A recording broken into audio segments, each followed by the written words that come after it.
Pekka Simojoki. Vuoden biisi 2025, 12 vuotta. Pitääkö siihen lisätä eikä sua? No se yleensä lisätään tuohon, se on hyvä riimi. En mä tiedä, jotenkin mä ajattelen, että ehkä tässä on sitten taas se ikään kuin kertoo myös monesta muustakin laulusta. Koska eihän tämän tyyppisiä, niin tuollahan me ollaan ryynätty viimeiset 10 vuodet ja tämä on aika uusi juttu tämmöinen palkitseminen, mutta ei se huono juttu ole, että kyllä se ihan hyvältä tuntuu näin vanhan veteraaninkin. Tai nuoren veteraanin korvissa. Niin. Mitä sä ajattelet, Pekka, tälleen niin kuin pitkän linjan tekijänä siitä, että tällainen Glow Awards-palkinto, Gospel Awards-palkinto ylipäätään on niin kuin saatu? Eihän näitä tietenkään ole, niin kun näitä lauluja lähdetty aikanaan tekemään, että nyt tehdään sellaisia lauluja, että saadaan palkintoja. Että suurella sanomisen innolla ja palolla ja kaikilla on tehty ja yhä edelleen tehdään. Mutta kun mä ajattelen jotenkin sille niin kuin tulevaisuuteenkin, että kyllä tämän tyyppinen tapahtuma ja jopa tämmöiset palkinnot, niin kyllä ne voi olla tärkeitä juttuja, että me saadaan niin kuin nuorta uutta polvea tähän tekemään tätä. Ja jotenkin sillä, että tämäkin musiikki, että ei ole sellaista nurkissa näpertelyä, vaan että tämä on tärkeitä musiikkia ja me saataisiin hyviä sitä kautta hyviä niin kuin nuoria tekijöitä tähän. No, 12 vuotta on nyt vuoden biisi. Mikä on tarina? No sillähän on tarina. Mä olin pari vuotta sitten, oli ihan turistireissulla. Se oli itse asiassa Radio Dayn reissu. Olin tuolla Israelissa ja se oli ennen kuin se Hamas teki sen hyökkäyksensä ja sota alkoi. Se oli vielä ihan rauhallista. Ja sen Genesareten järven rannalla oli tämmöinen vanha kirkko ja vanhoja kaivauksia. Siellä kulma kaivettiin Magdalan kylää. Ja siinä oli semmoinen kirkko ja sen kirkon alakerrassa oli valtavan kokoinen seinämaalaus. Ja se oli sikäli erikoinen, että siinä ei ollut yhtään kasvoja. Siinä näkyi Jeesuksen jalat, sandaalit, varpaat, viitan tupsuja ja vähän muitakin jalkoja. Jalkoja siinä näkyi. Ja yksi käsi. Ja se kurkotti sieltä se naisen käsi, joka oli 12 vuotta odottanut. Ja jotenkin se oli niin erilainen näkökulma ja jotenkin se oli hirveän vaikuttava. Ja mä varmaan vartin seisoin ja tuijotin sitä, kunnes joku tuli sanomaan, että hei, bussi lähtee. Sitten mentiin. Ja mä jotenkin tajusin, että meillä on bussilastillinen suomalaisia tavallisia ihmisiä. Ja me ollaan niin kuin toi nainen. Jokainen on täällä voidakseen löytää vastauksia niihin asioihin, mitä itse odottanut ja kaivannut. Ja jokainen meistä tavallaan etsii ja kaipaa sitä, että saisi koskettaa jotain pyhää tai joku pyhä koskettaisi. Sitten siellä viimeisenä iltana, meidän matkamme viimeisenä iltana, tai oikeastaan päivällä, niin muut meni vielä ottamaan aurinkoa sinne Eilatin rantaan, niin minä jäin hotelliin ja mä totesin, että nyt jos koskaan, niin yksi laulu täytyy tehdä. Sitten mä väänsin sen laulun siellä ja kertosäe oli vielä vähän auki ja mä lähdin vielä kävelemään ennen kuin aurinko laskee. Ja sitten yhtäkkiä tuli ajatus Adonai El Shaddai, sitä vanhasta laulusta. Tämä on hebrean kieltä. Ja jotenkin mä ajattelin, että kun täällä kerran ollaan, niin sitähän mä saan sen hyvän kertosäkeen. Ja se antaa jotakin lisää voimaa vielä sille, että Jumala ei muutu. Että hän on se sama Adonai ja hän on sama El Shaddai, mistä on 1000 vuodet niin kuin kirjoitettu. Semmoista se lähti. Näinkö sä teet, Pekka Simojokin laulua, että sulla on joku ehkä tunnetila ja no nyt mun täytyy tehdä laulu? No välillä se tulee. Ja sitten ne on sitten myös semmoisia, että ne myös tulee. Että mulla on ehkä sellainen perustapa kuitenkin. Mulla on ideoita ja mä niitä vähän mietiskelen ja pistän eteenpäin ja sitten se jää odottamaan ja sitten mä palaan asiaan. Saattaa olla, että mä oon jotain laulua tehnyt vuosia. Tai ainakin kuukausia tai ainakin viikkoja. Mutta tää oli semmoinen, kun yhtenä päivänä se vaan piti tehdä silloin. Ja on niitä muitakin sellaisia.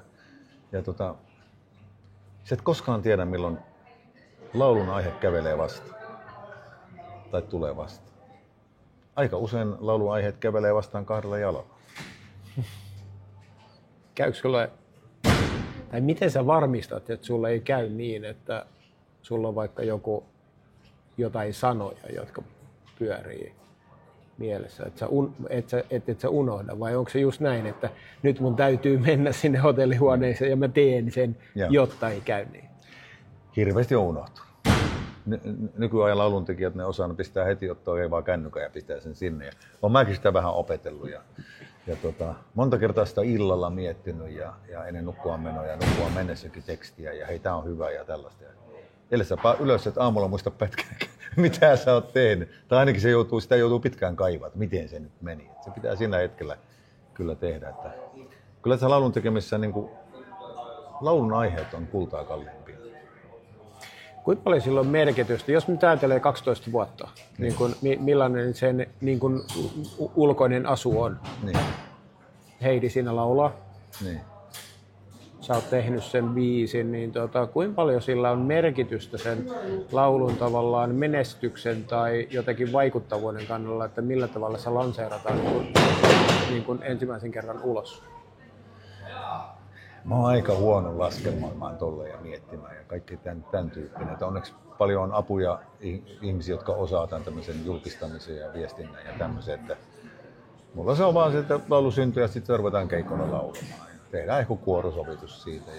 Mutta onneksi kyllä mä tietenkin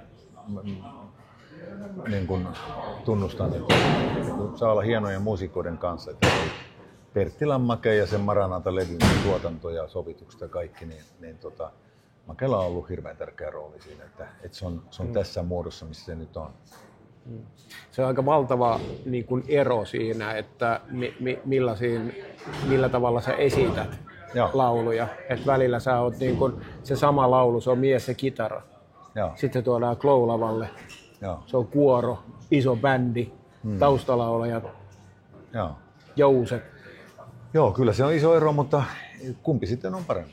En mä tiedä, että jos monta kertaa saattaa olla jopa koskettavampi, että sä oot siinä hyvin karusti ihmisten kanssa ja saattaa mennä, ja sitten saattaa mennä täällä. Että ne on niin kuin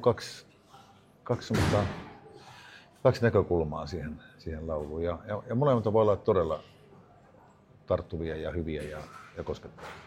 Kummasta sä tykkäät enemmän? Nousta Glow-lavalle, 7000 ihmistä tuolla, vai kirkon kryptassa kitaran kanssa?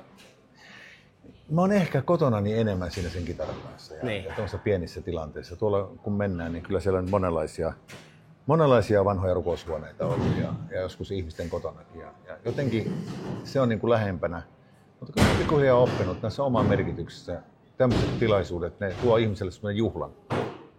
Ja jollakin lailla ehkä siinä tuntuu sitten semmoinen luojan mahtavuus sitten tämmöisissä sovituksissakin.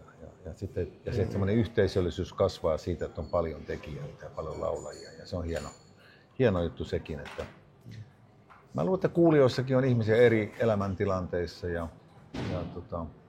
eri taustoilla ja eri viitekehyksillä. Ja ne sitten vaikuttaa, että mikä on sitten se versio laulusta, joka sitten menee läpi. Mä tiedän, Pekka, että sä et ole kovin egoisti. Niin kuinka paljon sulla kuitenkin on oman kynänjäljestä semmoisia wow-juttuja, että kun sä oot tehnyt jotain. Wow, mitä mä oon tehnyt nyt. No siis on sitä, kun sanotaan, että se tilanne, kun sitä laulua tekee, sä oot joskus ihan jumissa. Miten mä selviän, miten mä ton tekstin laitan, miten mä tämän... Säkeistö on ihan hyvä, mutta miten tämän kerron saa toimimaan ja kaikkea tämmöisiä. Sitten kun se löytyy, niin tulee se wow. Se on niin kuin, voin kuvitella sen synnyttäneen äidin fiiliksen, että jes, nyt tää homma on tehty. Niin että nyt se kannatti. Ja sehän on aina wow. Jotain samanlaista siinä on sitten parhaimmillaan. Ja ehkä niitä wow-juttuja, efektejä tulee sitten niin kuin myöhemmin, kun sä meet keikoille ja tilanteet vaihtelee. Ja ai, tää toimii tähänkin tilanteeseen ja tähän tarinaan. Joo, kyllä. Ja kyllä se sitten tavallaan niin kuin kun sitä laulua käyttää, niin sitten monta kertaa on semmoiset, että voi että miksi mä tän noin kirjoitin, ja jos ei sitä julkaistu, mä saatan vielä muuttaakin sen siellä vielä esityksen jälkeen ja että kokeilla sittenkin tolla lailla, mutta on se hienoa, jos on niin kuin joku mielestä onnistunut juttu, niin sen saa sitten ihmisille esittää. Koska se oli itselle wow ja sitten se saattaa olla myös kuulijalle, että hei, toi oli hieno. Minkälainen perhedynamiikka teillä on niin kuin lauluissa? Annaksa Arja vaimolle kuinka usein tekstin, että tällaisen mä nyt tein? No kyllä mä usein on tehnyt silleen, että istahappas hetkestä tähän, että mä oon tämmöistä miettinyt, mitä sä sanot.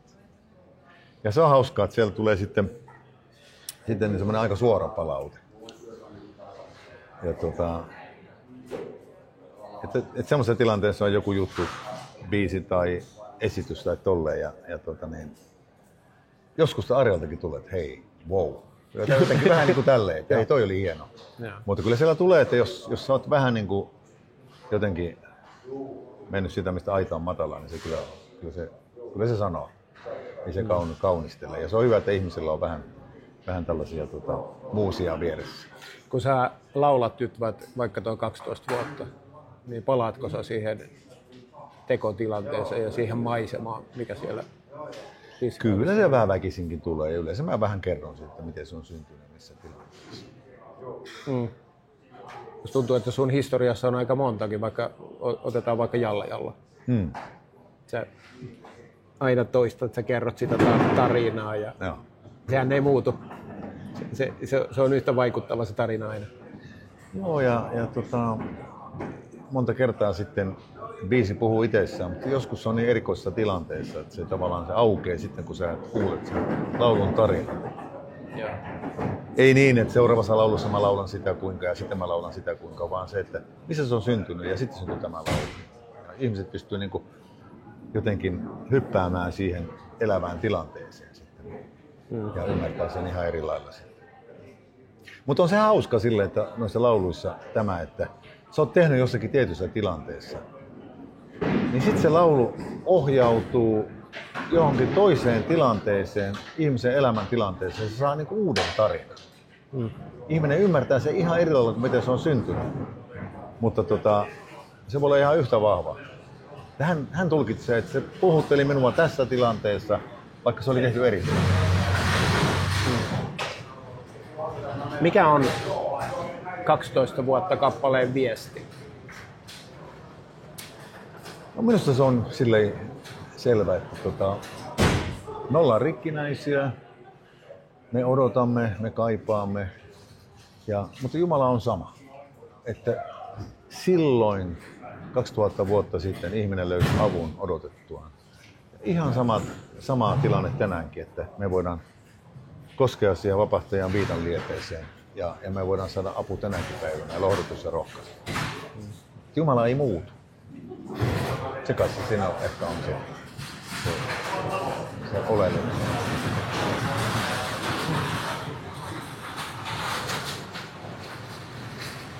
Pekka Simojoki, vielä kerran onnea palkinnosta ja ehkä siitäkin voi onnitella, että tekee aina hienon biisin.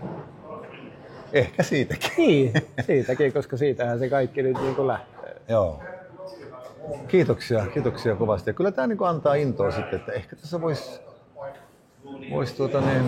joku laulu vielä kirjoittaa lisääkin, kun niitä laulun aiheita maailmaan täynnä.